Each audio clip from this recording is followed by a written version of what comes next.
Muy buenos días, mis amados hermanos. La lectura que les voy a compartir hoy está en 2 Timoteo, capítulo 2, del 1 al 13. En el nombre del Padre, del Hijo y su Santo Espíritu. Tú pues, hijo mío, esfuérzate en la gracia que es en Cristo Jesús. Lo que has oído de mí ante muchos testigos, esto encarga a hombres fieles que sean idóneos para enseñar también a otros. Tú pues sufre penalidades como buen soldado de Jesucristo. Ninguno que milita se enreda en los negocios de la vida a fin de agradar a aquel que lo tomó por soldado. Y también el que lucha como atleta no es coronado, sino lucha legítimamente. El labrador, para participar de los frutos, debe trabajar primero. Considera lo que digo y el Señor te dé entendimiento en todo. Acuérdate de Jesucristo, del linaje de David, resucitado de los muertos conforme a mi evangelio, en el cual sufro penalidades hasta prisiones a modo de malhechor, mas la palabra de Dios no está presa. Por tanto, todo lo soporto por amor de los escogidos, para que ellos también obtengan la salvación que es en Cristo Jesús con gloria eterna. Palabra fiel es esta: si somos muertos con Él, también viviremos con Él. Si sufrimos, también reinaremos con Él. Si le negáramos, Él también nos negará. Si fuéramos infieles y Él permanece fiel. Él no puede negarse a sí mismo. Amado Señor, muchas gracias desde los cielos, Padre, por esta buena porción de tu palabra que nos da, Señor. Ayúdanos, Señor, a ser esforzados y valientes como buenos soldados, Señor. Sabemos que como soldados muchos quedan heridos en la batalla y muchas veces otros hasta mueren en el camino luchando esta buena batalla de la fe, Señor, en Cristo. Pero hay una esperanza, Señor, que tú, Señor, les das las coronas de vida, Señor, a los que son fieles hasta la muerte, Señor. Ayúdanos, Padre, a permanecer en esa fidelidad, en esa confianza en ti, Señor, Padre Celestial. Y guárdanos, Señor, de enredarnos en cosas, Padre amado, que nos aparten de ti, Señor. Padre de los cielos, delante de ti, Señor, entregamos, Señor, nuestra vida y ayúdanos a permanecer fieles a ti. En el nombre de Cristo Jesús. Amén.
Leemos el Salmo 125.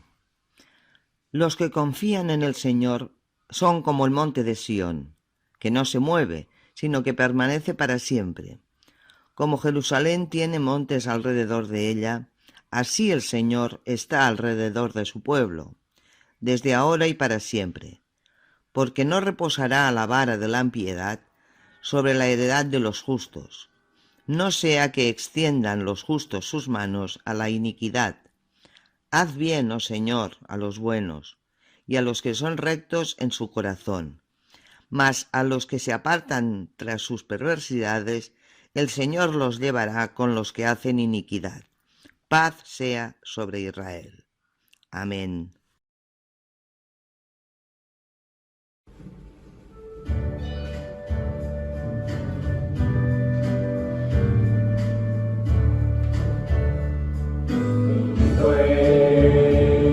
Bendito y alabado es, bendito es, bendito y alabado es, bendito es, bendito es, desde el fondo de mi alma, todo tanto agradecido, cada oración y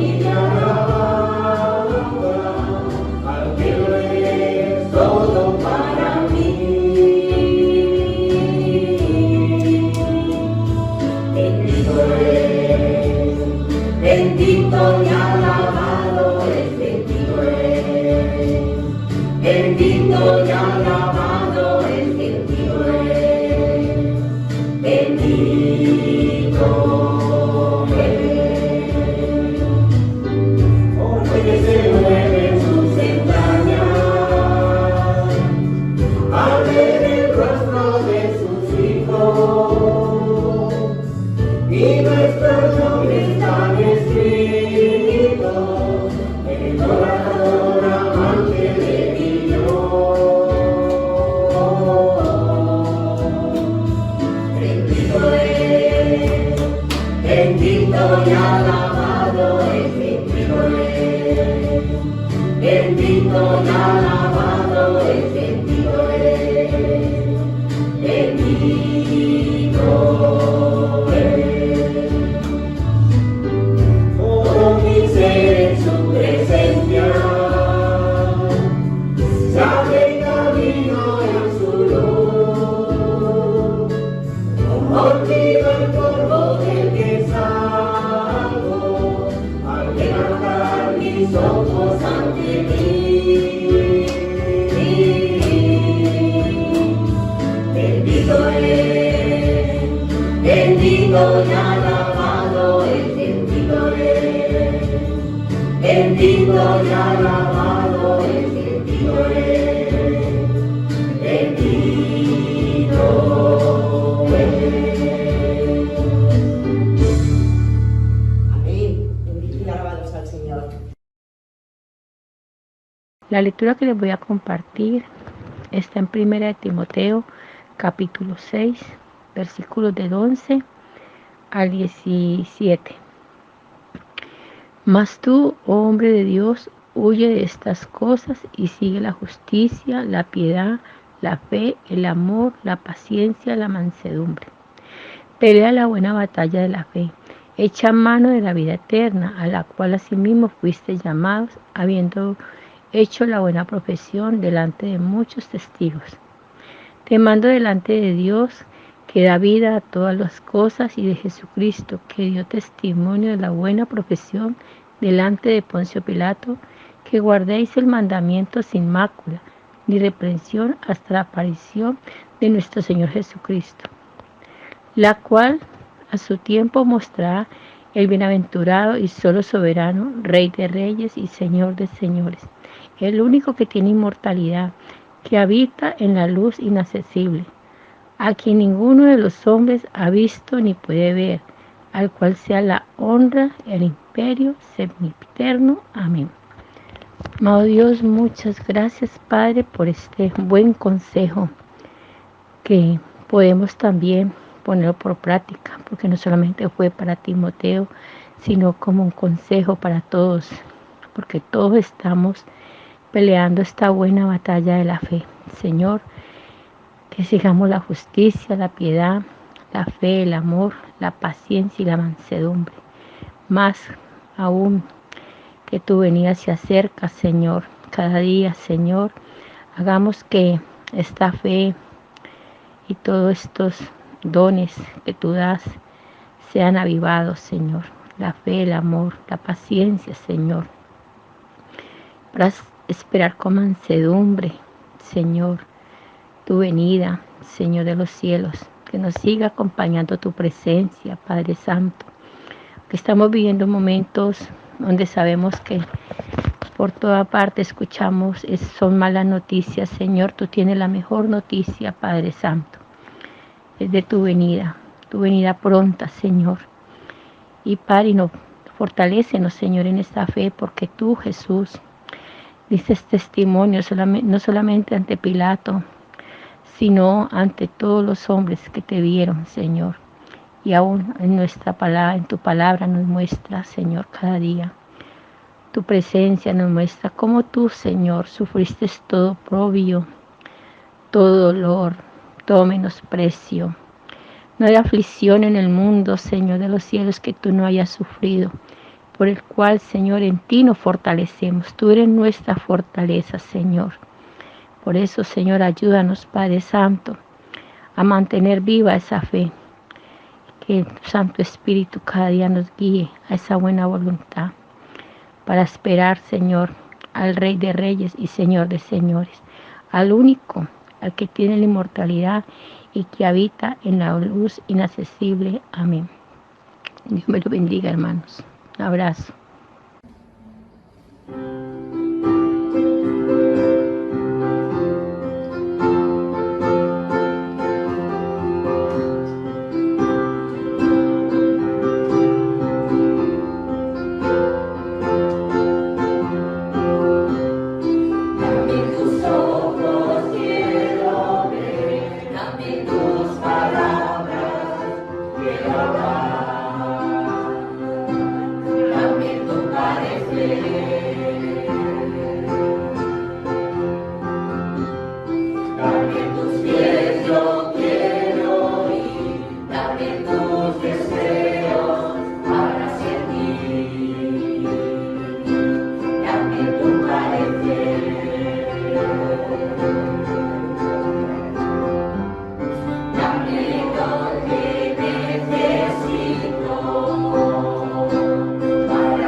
Déjame ver en tu interior para ser tan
sabiendo su sentir, dame tu vida para vivir.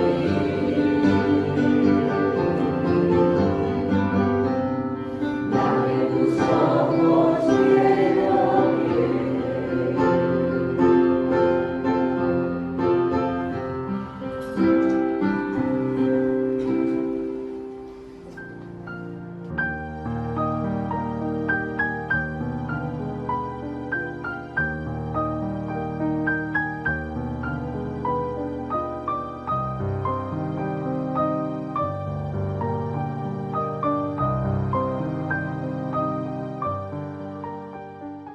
Muy bien, hermanos, pues vamos a tener una lectura que nos va a introducir en el partimiento del pan y del vino.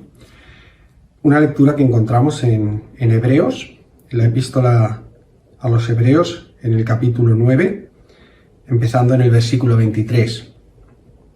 Dice así la palabra del Señor. Fue, pues, necesario que las figuras de las cosas celestiales fuesen purificadas así. Pero las cosas celestiales mismas, con mejores sacrificios que estos. Porque no entró Cristo en el santuario hecho de mano, figura del verdadero, sino en el cielo mismo, para presentarse ahora por nosotros ante Dios. Y no para ofrecerse muchas veces, como entra el sumo sacerdote en el lugar santísimo, cada año con sangre ajena. De otra manera le hubiera sido necesario padecer muchas veces desde el principio del mundo. Pero ahora, en la consumación de los siglos, se presentó una vez para siempre por el sacrificio de sí mismo para quitar de en medio el pecado. Y de la manera que está establecido para los hombres que mueran una sola vez y después de esto el juicio, así también Cristo fue ofrecido una sola vez para llevar los pecados de muchos, y aparecerá por segunda vez, sin relación con el pecado, para salvar a los que le esperan. Amén. Gracias, Señor, te damos por el pan que vamos a tomar ahora. Gracias, Señor, porque es el símbolo, Señor, de tu Hijo Jesucristo, de su venida a este mundo en humillación para morir por cada uno de nosotros. Haz, Señor, que sea de bendición en cada uno de nosotros. Que, Señor, recordemos siempre el sacrificio de tu Hijo Jesucristo. Que recordemos, Señor, su vida, su obra, su muerte, Señor, también y su resurrección. Bendice ahora el pan que vamos a tomar. Y haz, Señor, que nunca nos olvidemos de tu Hijo Jesucristo, de todo lo que tuvo que hacer, de su obra redentora por cada uno de nosotros en la cruz, y que seamos luminares en este mundo donde tú nos has puesto. En el nombre del Señor Jesús. Amén. Porque yo recibí del Señor lo que también os he enseñado, que el Señor Jesús, la noche que fue entregado, tomó pan, y habiendo dado gracias, lo partió y dijo: Tomad, comed. Esto es mi cuerpo que por vosotros es partido. Haced esto en memoria de mí.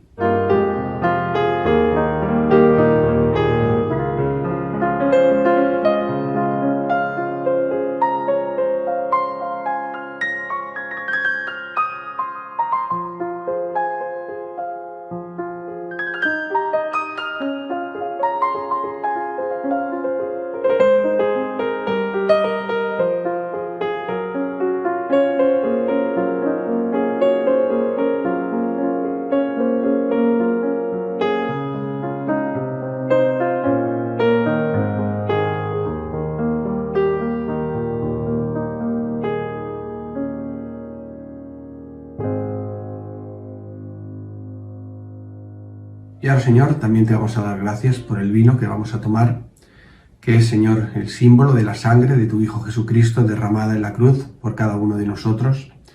Señor, esa justificación, ese lavado tan grande, Señor, que tuvo que hacer Jesucristo con su muerte para que nosotros ahora mismo tengamos reconciliación contigo.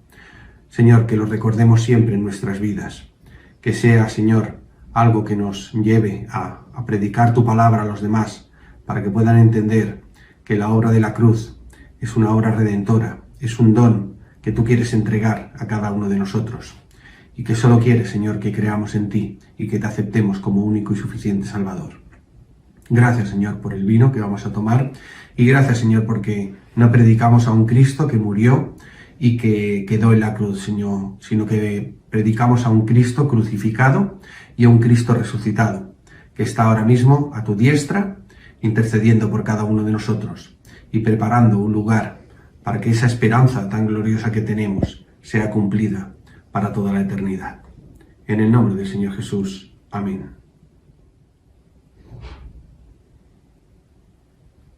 Asimismo, tomó también la copa, después de haber cenado, diciendo: Esta copa es el nuevo pacto en mi sangre.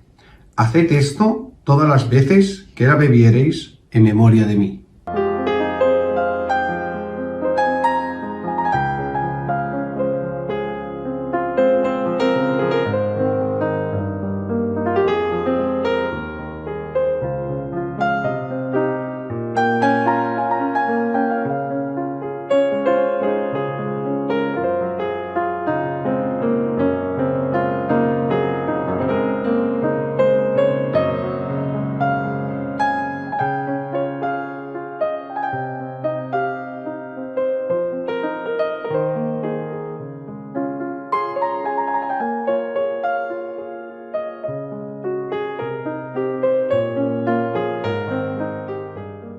Y ahora, Señor, de la misma manera que recordamos el pan y recordamos el vino, y el texto sigue diciendo que todas las veces que tomamos el vino, todas las veces que tomamos el pan, estamos recordando la muerte de nuestro Señor Jesucristo hasta que Él venga. Eso quiere decir que todavía hay tiempo para salvación. Todavía hay tiempo para poder predicar a las personas que solo en Cristo hay salvación y vida eterna. Ayúdanos, Señor, a poderlo hacer, a ser luminares en este mundo, a ser embajadores de tu reino y poder predicar a todos los miembros, Señor, y a todos los habitantes del pueblo de San Vicente tu palabra. Y, Señor, que tenga fruto, como tú dices en ella, a 100%. En el nombre del Señor Jesús. Amén.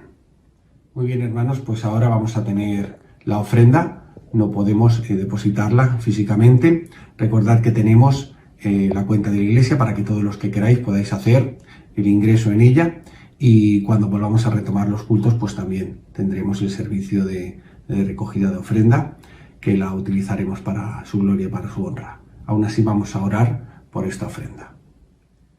Y ahora, Señor, también te queremos pedir por la ofrenda que vamos a depositar, que sea, Señor, una parte imprescindible en nuestras vidas, Señor, un reconocimiento a todo lo que tú nos das, que tanto como haces tú por nosotros, Señor, tanto a nivel físico como a nivel económico, podamos, Señor, poner una parte, reservar esta parte, Señor, para tu obra. Y te queremos pedir, Señor, sabiduría para poderla emplear, Señor, en tu reino, Señor, en expandir, en predicar, en hacer, Señor, que el pueblo de San Vicente pueda escucharse tu palabra. Y, Señor, bendícenos y danos esa sabiduría que solo viene de lo alto, para poder emplearla en tus cosas y sobre todo, Señor, para poderla emplear para tu gloria y para tu honra. En el nombre del Señor Jesús. Amén.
Bien, pues mis queridos hermanos, prefiero hacerlo así solamente de voz, porque imagino que habrá la posibilidad de poner los textos. Hay muchos para leer.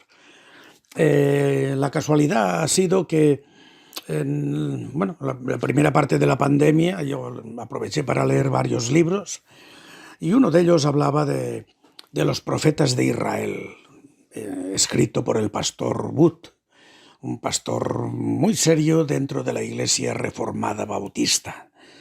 Y bueno, no lo dudéis, nosotros lo entenderemos o no, pero pertenecemos a la Iglesia Bautista, en general.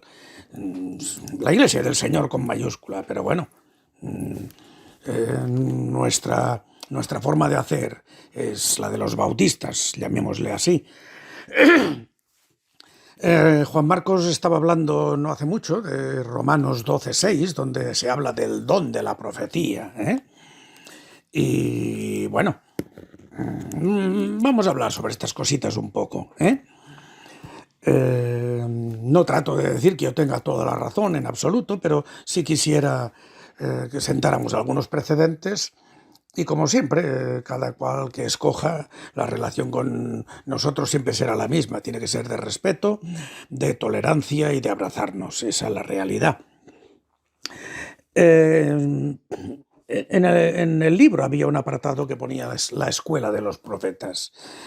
Bueno, con ese título, hoy más de uno se frota las manos en nuestro siglo XXI. Bueno, de hecho, desde el siglo XX, el primer año del siglo XX, es decir, 1901. A partir de entonces, mucha gente se frota las manos, pero bueno, con mi esposa tuvimos ¿digo suerte? No, bueno, tuvimos la oportunidad de asistir a una reunión de estas, de escuela de profetas, y bueno, aquello fue una espantosa tragedia y vergüenza.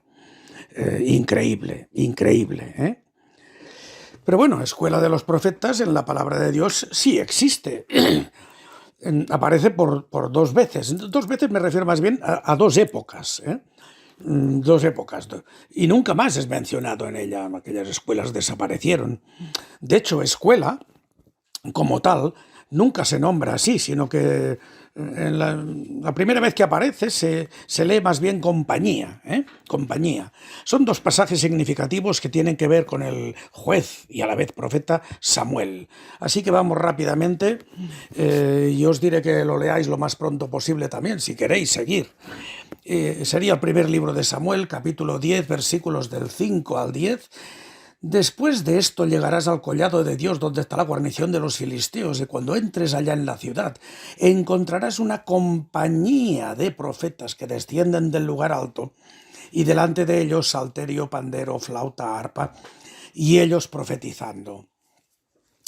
Entonces el Espíritu del Señor vendrá sobre ti con poder y profetizarás con ellos y serás mudado en otro hombre. Está hablando a Saúl. Y otro texto sería 19:20 también del primer libro de Samuel, 19:20, donde leemos así, 19:20. Entonces Saúl envió mensajeros para que trajeran a David, los cuales vieron una compañía de profetas que profetizaban, y a Samuel, que estaba allí y los presidía. Y vino el Espíritu de Dios sobre los mensajeros de Saúl y hasta ellos acabaron profetizando. Ya digo que son dos pasajes que tienen que ver con Samuel. Connotan como un grupo que constituye una especie de escuela. En el primer texto hemos leído que hasta el rey Saúl, bueno, pues se relacionó con ellos. ¿Se integró? No, pero se relacionó. Y en el segundo, pues hemos arañado la idea de que Samuel les servía como presidente. ¿Sería el director de la academia? Pues bueno, casi seguro, El tiempo entre los dos textos queda muy junto, por lo que entendemos que eran posiblemente la misma compañía en ambos casos, los mismos alumnos. Pero pasa el tiempo y 200 años después, porque Samuel vivió sobre el 1050 a.C., aparecen los profetas Elías y Eliseo. Y estos vienen en más o menos en los 850 años antes de Cristo. Y se nos vuelve a hablar de algo similar, ¿eh? Segundo libro de Reyes 2, del 3 al 7. Saliendo a Eliseo los hijos de los profetas que estaban en Betel, hijos de los profetas, aquí no compañía, ¿eh? ¿Sabes que el Señor te quitará hoy a tu Señor de sobre ti? Y él dijo, sí, ya lo sé, callad. Y, y bueno, versículo 5, se acercaron a Eliseo los hijos de los profetas que estaban en Jericó.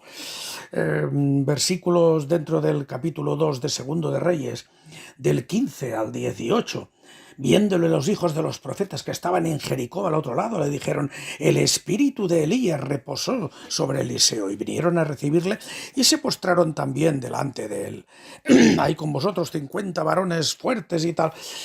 Segundo de Reyes 4:38, donde se nos dice, Eliseo volvió a Gilgal cuando había una grande hambre en la tierra, y los hijos de los profetas, en esta segunda ocasión, los 850 años antes de Cristo, se ha cambiado la connotación de compañía siempre a hijos. Los hijos de los profetas estaban con él. Bueno, parece ser que hubo un problema con una olla que habían echado veneno, pero bueno, Eliseo lo arregló. En capítulo 6, versículos 1 y 2, los hijos de los profetas dijeron a Eliseo, he aquí el lugar en que moramos contigo, nos es estrecho. Vamos ahora al Jordán y tomemos de allí cada uno una viga, ¿eh? Había que hacer el lugar más grande, ya no cabían. Y bueno, pues eso ya no es una compañía, sino una agrupación a la que se les llama hijos de los profetas. Eran, lo hemos leído, los tiempos de Elías y Eliseo, esos famosos profetas que no tienen libro propio. La necesidad de que Samuel agrupe a aquellos estudiantes encaja muy bien en la época. El pastoreo de Israel era demasiado grande para un hombre solo. Habían 48 ciudades grandes, y ponerse en contacto con todos los sacerdotes y levitas de ellas era muy difícil. A menudo exigía urgencia, pensemos, no sé, mandar órdenes, ir, decirlas, comentarlas, volver para observar que se cumplen. Había que proveerse de ayudantes. Hay que delegar, decía el señor Miguel, don Miguel García, hay que delegar. Con este objetivo comenzó Samuel a formar esta especie de escuela informal. Tampoco era la primera vez que se delegaba y nos enseñan a delegar. Si recordáis, Moisés, aconsejado por su suegro Yetro, viendo Yetro que Moisés no daba abasto a juzgar cosas, en Éxodo 18, en ese capítulo, del 14 al 24, se nos habla de que algo parecido tuvo que hacer. Tuvo que delegar en personas que considerara serias y también llamarles jueces. Samuel no era tonto, así que supo escoger gente preparada.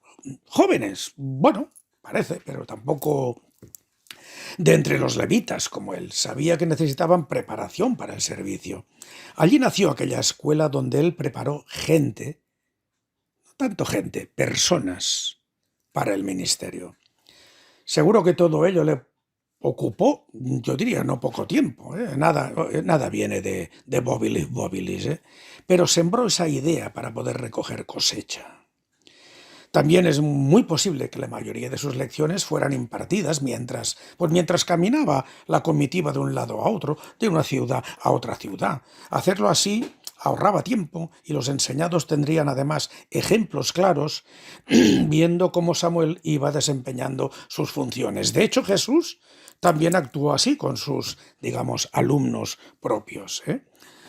Bueno, la época griega, ya sabéis, se pasó de la calle a la academia, pero bueno, de hecho, viene a ser lo mismo.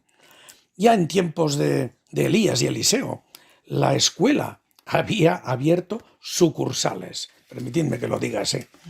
Porque fijaros, si leemos bien, en segundo libro de Reyes, capítulo 2, versículo 3, Saliendo a Eliseo los hijos de los profetas que estaban en Betel, versículo 5, y se acercaron a Eliseo los hijos de los profetas que estaban en Jericó, y en el capítulo 4, versículo 38, Eliseo volvió a Gilgal cuando había una gran hambre en la tierra, y allí los hijos de los profetas que estaban con él, no sé si os acordáis, parece ser que estaban levantando, pues eso, nuevos edificios porque es que no cabían. Esta escena nos lo recuerda Eliseo porque que hace flotar aquella hacha que se hunde en el río Jordán.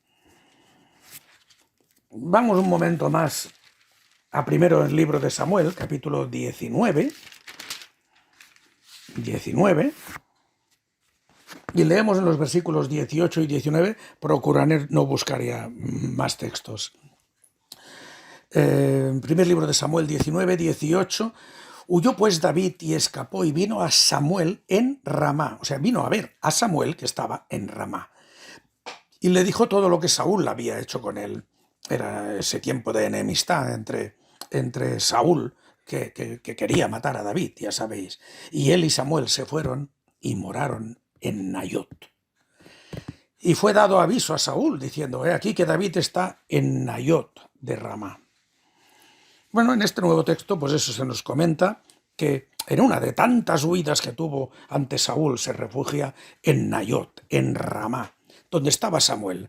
La palabra Nayot en hebreo significa habitaciones, significa edificio. Suena a colegio, a escuela, Seguramente en aquel edificio o casa tenía Samuel su residencia habitual, es decir, que Samuel vivía en Ramá. Seguramente también estas escuelas de profetas iban cambiando, pues según las necesidades del momento. La verdad es que no podemos saber la relación que pudiera haber entre las escuelas de la época de Samuel y las de Elías y Eliseo. 200 años es mucho tiempo. Y de los momentos intermedios, la palabra de Dios no nos dice nada. ¿Y cómo podríamos saber? Lo que sí es verdad es que el área geográfica es muy cercana, casi la misma. Todo alrededor del mar de Galilea. ¿Hubo continuación de una a otra? Pues bueno, gustaría saberlo, pero es imposible. Profetas sí que hubieron, aunque no sean muy conocidos, porque tampoco ninguno de ellos tiene libro. Estamos hablando de esa época. Pero la palabra de Dios, si queréis buscar, esto lo podéis buscar en internet, pues un profeta llamado Gad, Zadok, Natán, Ido, Semaías, Ahías, se nos habla de un viejo profeta de Betel, Azarías, Anani, Eliezer e incluso alguno más. Pero ningún dato sobre la continuación de la escuela de Samuel. Ya hemos hablado de la necesidad lógica para tales escuelas, sobre todo en la época de Samuel, el pastoreo, las distancias, y en el tiempo de los grandes profetas, pues volvióse a hacer, los grandes profetas me refiero a Elías y Eliseo, sigo diciendo que son los grandes sin libro, volvióse a hacer patente la necesidad, sobre todo para compensar reinados como los de Acab y Jezabel, gentuza, sí, reyes, pero gentuza, que desataron todas sus fuerzas en oponerse a todo lo que tuviese algo que ver con la verdad del Dios de Israel. Fue un tiempo en que los profetas verdaderos eran poquísimos en número, aunque se hable de compañía o de hijos. Basta recordar, por ejemplo, la lucha entre Elías solo contra aquellos 450 profetas de Baal. Era una falta tan evidentísima y en esa época fue que Elías también y Eliseo comenzaron sus escuelas. Y yo advierto algún aspecto que llama la atención en cuanto, sobre todo, al grupo que acompañaba al juez profeta Samuel en los pasajes que hemos citado. En primer libro de Samuel 10, versículo 5, el final se nos habla de una compañía de profetas que descienden del lugar alto y delante de ellos salterio, pandero, flauta, arpa y profetizando. No, esto para mí es una característica. Era una asociación llena de gozo, entregados a entonar alabanzas a Dios. Salterio, pandero, flauta, arpa, ahí, yo qué sé, Caleb y Moisés, Edu nos hablarían. Y junto a sus profecías, siempre cantando, siempre entonando alabanzas, incluso mientras andaban, porque estaban descendiendo del lugar alto. ¿Y para qué servían o sirvieron aquellas agrupaciones de profetas? Bueno, algo ya hemos dicho, pero bajo la responsabilidad de un profeta al que se le llamaba padre o maestro, los jóvenes eran instruidos en la ley, en su conocimiento e interpretación, y eran instruidos en asuntos siempre asociados con la profecía, como música, poesía, etc. Bueno, hoy eso se ha disparado. Y los que se llaman a sí mismos profetas, porque, ¿os acordáis? 1 Corintios 13:8, las profecías se acabarán, cesarán las lenguas. ¿Sabéis cómo nos llaman algunos grupos de estos que han nacido en el primer año del siglo pasado? Pues nos llaman cesacionistas, porque creemos que cesaron. Pero la palabra de Dios lo pone. 1 Corintios 13:8, repito, las profecías se acabarán y cesarán las lenguas, estas cosas. Hermanos, 19 siglos de historia de la Iglesia, 19 siglos, hasta 1901, no se creía en nuevos profetas. Sí es verdad que los testigos de Jehová hablaban de esto y que los mormones también comentaban, incluso de profetas y de apóstoles, pero en el seno del cristianismo, no. Hoy eso se ha disparado, y los que se llaman a sí mismos profetas solo buscan, normalmente, espectáculos y éxtasis. Con razón dijo San Agustín, hay que aprender cosas útiles, no cosas admirables. De todas maneras, la palabra de Dios también nos habla de estos profetas, diciendo que iban a ser orgullosos y espectaculares. Lo que pasa es que las Sagradas Escrituras los califican como falsos y engañosos. Hay una gran diferencia entre el mirad lo que hago o reconocer así dice el Señor, así dijo el Señor. En aquellas concentraciones y escuelas, la educación allí recibida podía llevar a poner a algunos de aquellos estudiantes en una posición de llegar a ser auténticos instrumentos de Dios. Se edificaban estudiando la ley y al lado de los profetas. Es lo que había en aquel momento. No había más palabra que esa. El don profético de la inspiración era algo exterior, independiente de cada uno, pero que ante la práctica y enseñanza se podía conferir algún tipo de ayuda a algunos que jamás habían recibido ningún tipo de educación profética. De hecho, Amós, ¿os acordáis? Empezamos a hablar un poquito también de alguno de los profetas con libro. Amós llegó a decir, ¡hey!, que no soy profeta, que no soy hijo de los tales, sino que lo que yo llevo son bueyes. Y que como va a comer más tarde Juan Bautista, higos silvestres. Y llega a reconocer con esa frase, el Señor me tomó de detrás del ganado. Tras esas agrupaciones, escuelas, vinieron ya los profetas canónicos. Y decimos canónicos porque tienen libro escrito y, lógicamente, introducido en el canon. Y de ellos Amós y Jonás son los primeros. Su época se extendió más o menos unos 430 años, del 850 al 420 antes de Cristo. Es importante esto de las fechas para entender un poquito las cosas. Algún tiempo después de la conclusión del canon del Antiguo Testamento, los judíos, Israel, agruparon sus escrituras en 3 grandes divisiones, dándosele precisamente a la segunda el nombre de los profetas. Leo Lucas 24, 44.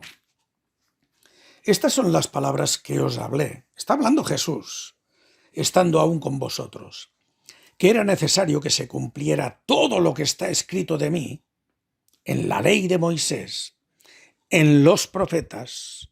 A eso vinieron los profetas, a hablar de Jesucristo, y en los salmos. Así que los profetas eran esa segunda gran división del Antiguo Testamento. De hecho, el mensaje y todos los hechos de los profetas hallan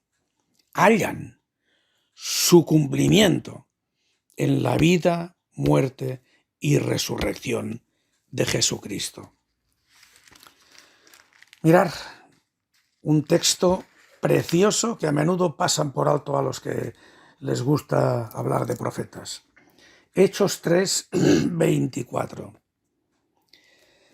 Y todos los profetas, repetimos, todos los profetas, desde Samuel en adelante, todos los que han hablado, han anunciado estos días. Estos días quiere decir los días de Jesús.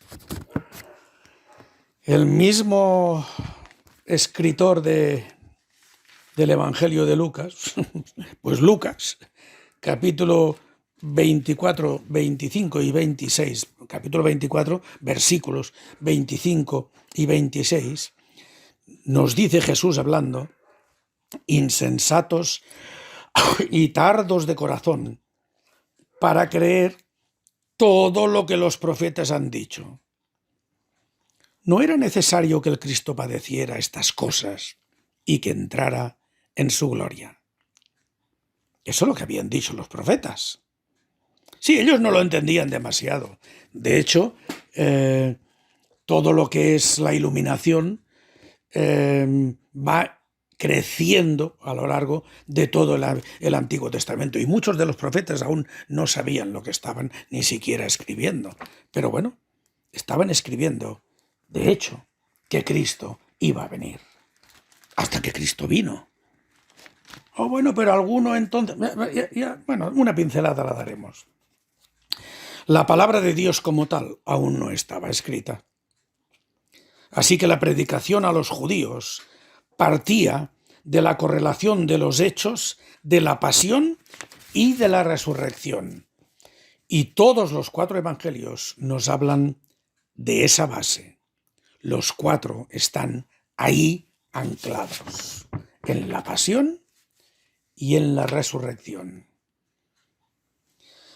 Todos los profetas, más que predicciones detalladas, lo que sí hicieron fue presentarnos el propósito de redención de Dios, que se cumplía en la persona de Jesucristo. Mirar Juan 6, 14. Juan 6, 14. Aquellos hombres entonces, viendo la señal que Jesús había hecho, dijeron: este verdaderamente es el profeta que había de venir al mundo. Estaban diciendo el profeta, con mayúscula, el real, el definitivo. El punto culminante de todo lo que habían anunciado los anteriores profetas se cumplía en el siervo sufriente. Y a partir de él aparece un pacto nuevo. Unas buenas nuevas de salvación. En el Nuevo Testamento se habla, conoce y se tiene en gran estima tanto el don de profecía como las figuras y personas de aquellos profetas. Podríamos estudiar los profetas a fondo. Hay varias maneras de hacerlo, Pero bueno, bástenos ahora que sepamos cuáles eran sus funciones. 1. Anunciar alguna revelación particular dada por Dios. ¿Por qué? Porque su palabra no estaba escrita. Anunciar alguna revelación particular dada por Dios. 2. edificar o consolar a sus oyentes. Podríamos poner lectores, pero claro, había muy poco libro del Antiguo Testamento aún, con ese conocer la voluntad de Dios. Edificar, conocer la voluntad de Dios. La palabra profeta ahí empieza a cambiar de sentido. Aunque claro, algunos nos dirán, no, pero profeta también es el que anuncia, el que discierne sobre los escritos. Bueno, ahí están palabras mucho más indicativas en nuestro tiempo, como son pastores y maestros. Acordaros, las profecías se acabarán. 1 Corintios 13:8. Y tercero, si uno era anunciar la revelación, otra era edificar o consolar a los oyentes, en este caso la iglesia que estaban haciendo. Y tercero era predecir algunos acontecimientos futuros de vital importancia divina que casi todos se habían cumplido en la persona del Cristo. Y los que no se han cumplido o se cumplieron, me refiero en la persona de Cristo, van a cumplirse en su segunda venida. Bueno, pero ahí está también la destrucción de Jerusalén. Muy bien. Muy bien, pero la realidad es esa. Todo era que venía a cumplirse en la persona de Jesucristo. Leo Efesios 4:11, textos que conocéis perfectamente. Y él mismo constituyó a unos apóstoles, a otros profetas. Seguramente el texto podía haber estado al revés y lo entenderíamos mejor. Primero unos profetas, después apóstoles, después evangelistas y a otros pastores y maestros. Son los que nos han llegado hasta hoy.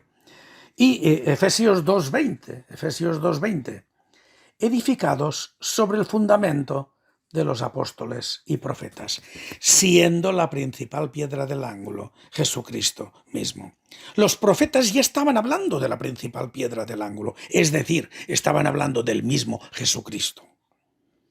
Y los apóstoles iban a seguir ahora, con el mismo objetivo de aquellos que ya habían desaparecido y que nos iban también a hablar de esa persona, porque esa persona es la principal piedra del ángulo. Toda la Escritura habla de Jesucristo. Él es la persona y la salvación es su mensaje. Y alguien dirá ahora, bueno, sí, alguien ya sabemos normalmente quiénes son, los que empezaron a salir en 1901. Pues nos podrá decir, no, pero un tal Agabo, eso en Hechos 11:28, se nos habla de levantándose uno de ellos llamado Agabo, daba a entender por el Espíritu que vendría una gran hambre en toda la tierra habitada. Sucedió en tiempo de Claudio. Profetizó este tal Agabo una hambre endémica, y también predijo el que Pablo iba a sufrir en Roma. Los apóstoles estaban empezando a funcionar y la palabra aún no estaba escrita. De hecho, Hechos de los Apóstoles se escribe sobre el año 60 y está describiendo cosas que Lucas está narrando al escribir, y prácticamente los Hechos de los Apóstoles es contemporáneo de los tres sinópticos, de Mateo, Marcos y Lucas. Así que la palabra no corría. Faltaba prácticamente todo el Antiguo Testamento. Y como que faltaba, pues, oye, si no estaba todo escrito, es normal que aún se utilice, no sé, ¿cuándo acabaron los profetas? Bueno, pues a lo mejor alguno se introdujo algo también en la vida de los apóstoles. ¿Por qué no?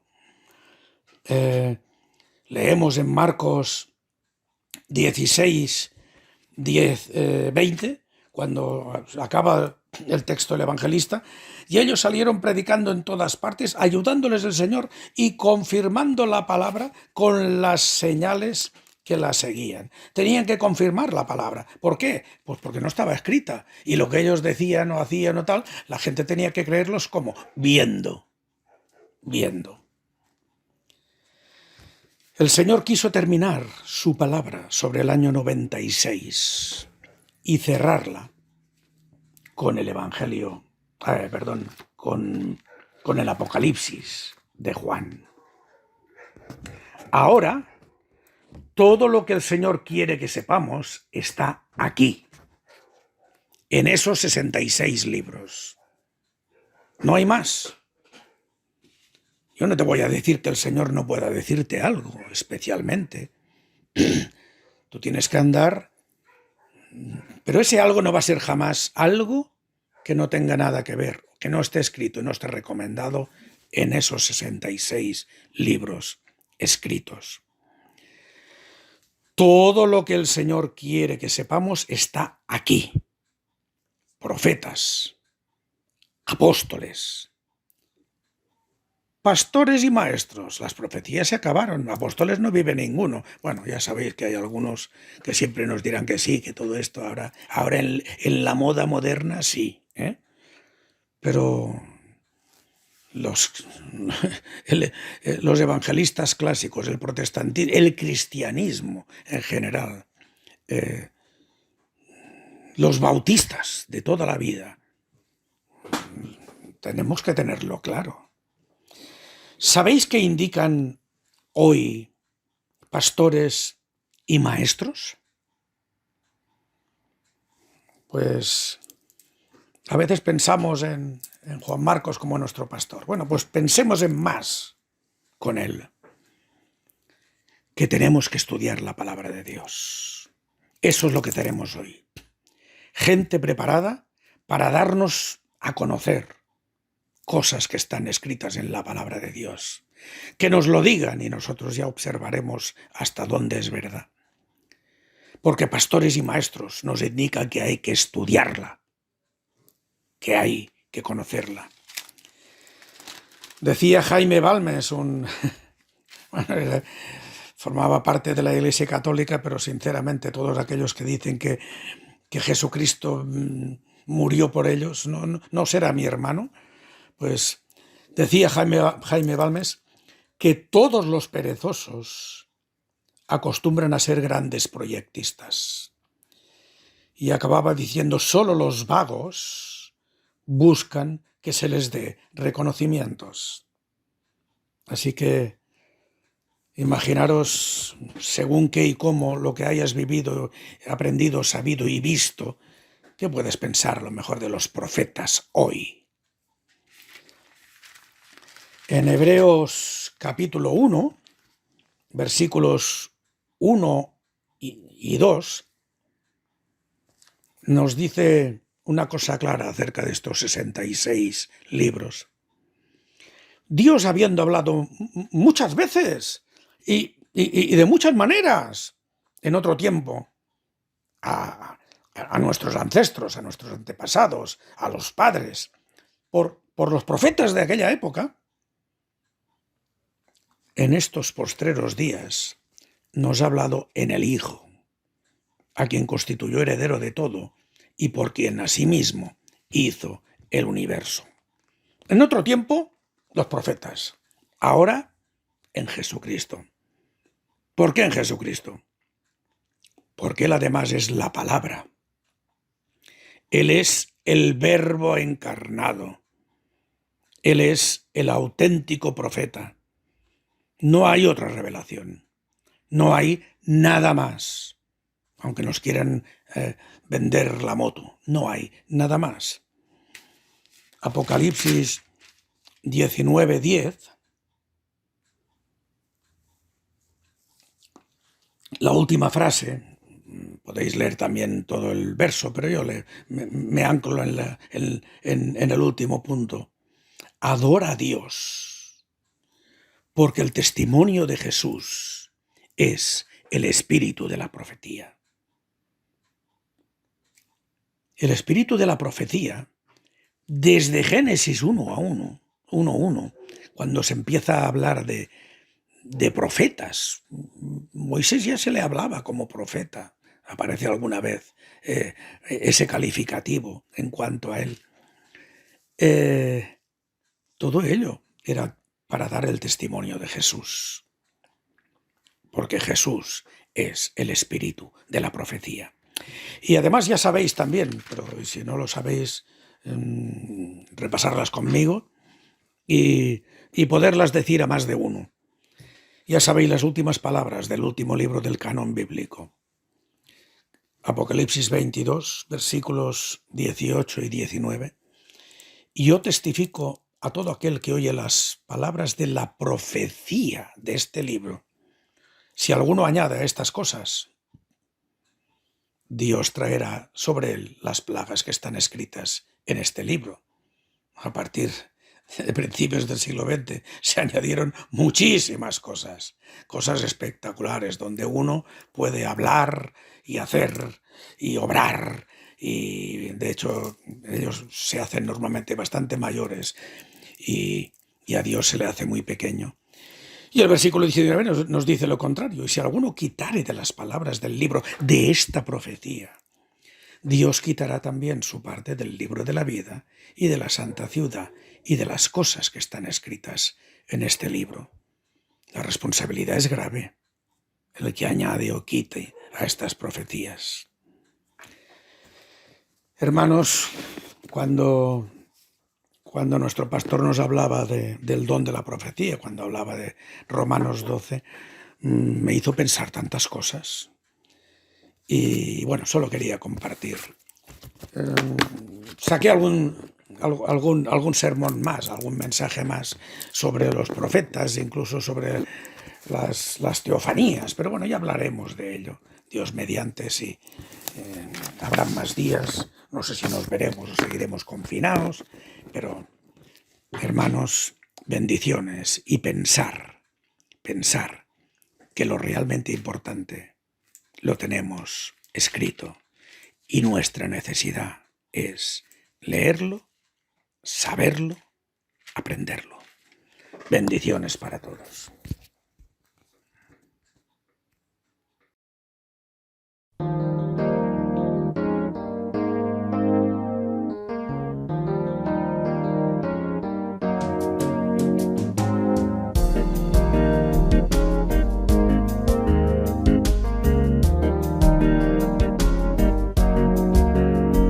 Cuán grande es el amor de Dios, ¿quién puede imaginarlo?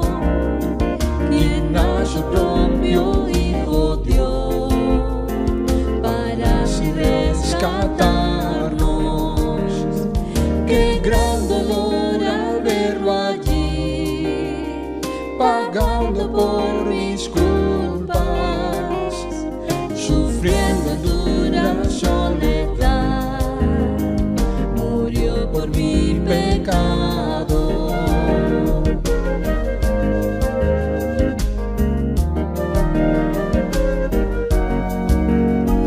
Mirada justo en la cruz, cumpliendo mi sentencia, y yo también estaba allí entre los que le acusan.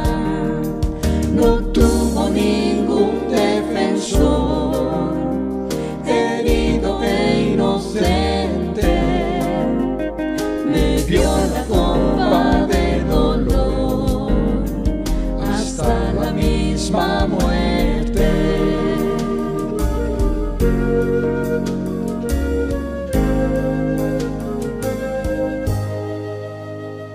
¿En qué me puedo yo gloriar? ¿Dónde está mi grandeza?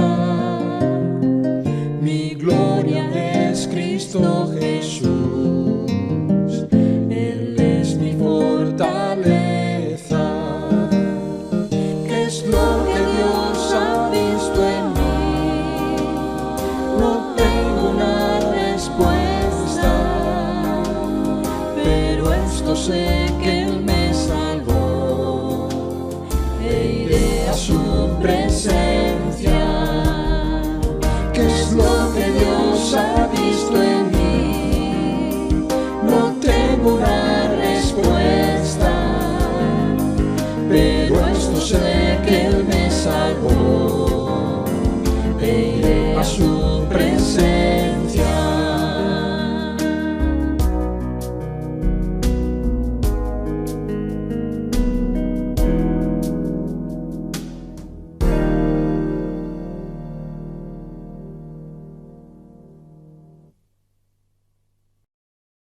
Gracias, Señor, por este día, gracias, Señor, por el culto que hemos tenido, gracias por todo lo que hemos podido disfrutar, Señor, gracias por haber podido oír tu palabra, gracias por las lecturas, por las oraciones, gracias por la Santa Cena, gracias también, Señor, porque todo lo que aprendemos de ti, Señor, es bueno para nuestra vida, Señor, y podemos ponerlo también en práctica. Y, Señor, gracias por todas las bendiciones que derramas sobre cada uno de nosotros. Gracias, Señor, porque tenemos el privilegio que aunque estemos en un momento difícil en el cual no podemos vernos, podamos tener los cultos. Señor, gracias por todas las personas que trabajan diariamente, Señor, en los cultos, Señor, entre semana, en el culto del domingo, en todas las actividades, Señor. Gracias, Señor, porque podemos seguir adelante con ellas, Señor, y tú las estás bendiciendo todas y estás, Señor, dando su fruto. Y, Señor, te queremos dar las gracias también, Señor, por la obra de la Iglesia, Señor, por la reforma, porque tú vas guiando, Señor, y tú vas haciendo que vayamos, Señor, aunque a veces haya más o menos dificultades, pero tú vas poniendo en nosotros el deseo, Señor, y las ganas de trabajar para ti, Señor. Gracias por Miguel, Señor, gracias por los que están haciendo que esto sea posible. Y gracias por todas las personas, Señor, que están implicadas, Señor, y todos los que están en oración, orando, Señor, para que podamos tener ese templo, Señor, renovado y podamos seguir con nuestras actividades diarias como todas las que tenemos, Señor. Te queremos pedir también, Señor, ahora que estés con nuestros enfermos, con nuestros necesitados, con todas aquellas personas que están pasando por esos momentos de dificultad, Señor, con Gloria, con Hugo y su familia, Señor, que acabes de recuperarlos, de restablecerlos, que estés con todos aquellos también que se están recuperando, Señor, y que por su edad también, Señor, les cuesta, Señor, como nuestro pastor Alfonso, Señor, como Elena. Gracias, Señor, porque esta semana hemos podido disfrutar de ese homenaje, Señor, hemos podido gozarnos, Señor, viendo como dos siervos tuyos han estado durante todo este tiempo sirviéndote y como muchas de las cosas, Señor, que podemos hacer ahora, Señor, son gracias a ellos. Gracias, Señor, por tu fidelidad, Señor, gracias porque nos utilizas a cada uno de nosotros y gracias, Señor, porque la Iglesia, Señor, en San Vicente sigue, Señor, y seguirá, porque tú eres, Señor, el Dios de la obra. Queremos pedirte, Señor, tu bendición, tu ayuda, que estés con aquellas personas también, Señor, que hace mucho tiempo que no vemos, que nos vayas recuperando, Señor, que vayas también, Señor, aliviando este proceso en el cual la vacuna, Señor, parece que va a ser la solución, Señor, pero todavía no lo tenemos claro. Que no pase mucho tiempo de nuevo, Señor, para poder congregarnos, Señor, para poder estar juntos y que tú nos ayudes y nos bendigas a todos. También estate con aquellas personas que están pasando necesidad de trabajo, física o de cualquier otro tipo y que tú nos ayudes, Señor, a nosotros como Iglesia a ser bálsamo, a ser consuelo y a ser de ayuda para todas aquellas personas que están sufriendo o que tienen necesidad. Gracias, Señor, por todo. Bendícenos individualmente en cada una de nuestras familias y bendícenos como si estás haciendo, Señor, por la congregación, Señor, y por todos los hermanos, Señor, que están haciendo que podamos seguir adelante, Señor, la obra en San Vicente. En el nombre del Señor Jesús. Amén. Y que la gracia de nuestro Señor Jesucristo, el amor de Dios nuestro Padre y la comunión del Espíritu Santo sea con todos nosotros, ahora y para siempre. Amén.